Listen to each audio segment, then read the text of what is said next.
मी प्रीती खंडागळे. आवाज इंडिया मराठीमध्ये आपल्या सर्वांचं स्वागत आहे. नजर टाकूया आजच्या टॉप 10 न्यूजवर. काँग्रेसने बारामती आणि राहुरी विधानसभा पोटनिवडणुकांमध्ये स्वतःच्या उमेदवारांसह निवडणूक लढवण्याचा निर्णय घेतलाय. दोन्ही जागांवर उमेदवारांची निवड मित्र पक्षांशी चर्चा करून केली जाणार आहे.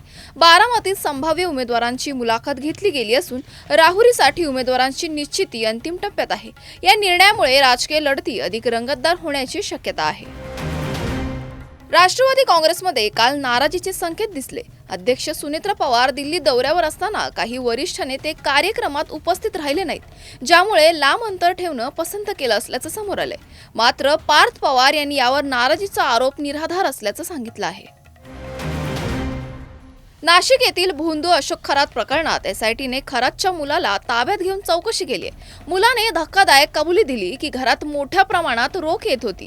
त्याने सांगितलं की जे काही आहे ते डॅडला माहिती आहे आणि आर्थिक व्यवहारांबाबत महत्त्वाचे खुलासे एसआयटी समोर आलेत. तपास आता फक्त लैंगिक प्रकरणापुरता मर्यादित न राहता आर्थिक व्यवहारांवर देखील केंद्रित झाला आहे. नाशिकमधील अशोक खरात प्रकरणी त्यांची पत्नी कल्पना खरात अद्याप सापडली नाहीये. एसआयटीने मुलगा हर्षवर्धन आणि कल्पनाचे 2 भाऊ यांची चौकशी सुरू केली आहे. सिन्नर तालुक्यातील पाडळी येथील माहेरात चौकशी करताना कळलं की कल्पना मागील 16 वर्षांपासून माहेराशी संपर्कात नाहीये. तिला शोधण्यासाठी लुकआउट नोटीस जारी करण्यात आली आहे.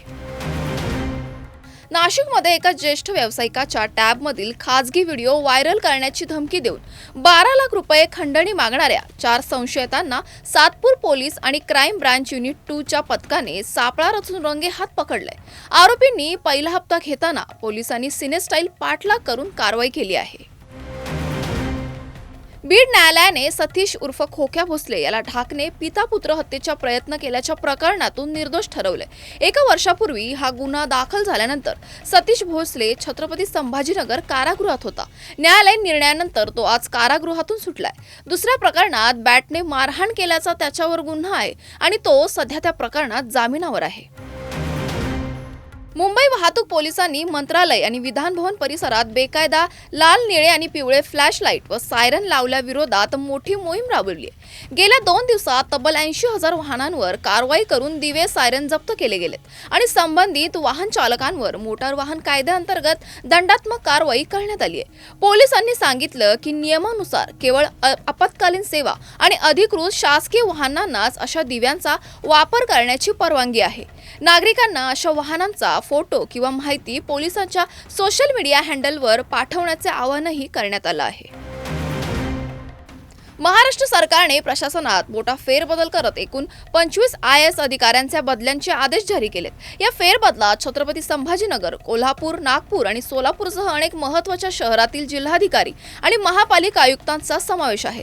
अनेक जिल्ह्यांना नवीन जिल्हाधिकारी मिळाले असून काही महानगरपालिकांमध्ये आयुक्तपदी नवीन नियुक्त्या करण्यात आल्या आहेत. अमेरिकेत डोनाल्ड ट्रम्प यांच्या प्रशासनात मोठ्या फेरबदलांची चर्चा सुरू आहे.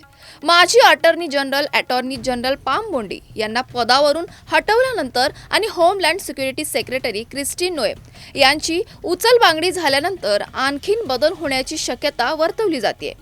काश पटेल, डॅनियल डिस्क्रोल आणि लोरी चावेज रीड-रिमर यांनाही हटवलं जाऊ शकतं असं वृत्त आहे. मात्र याबाबत अंतिम निर्णय अद्याप झालेला नाहीये.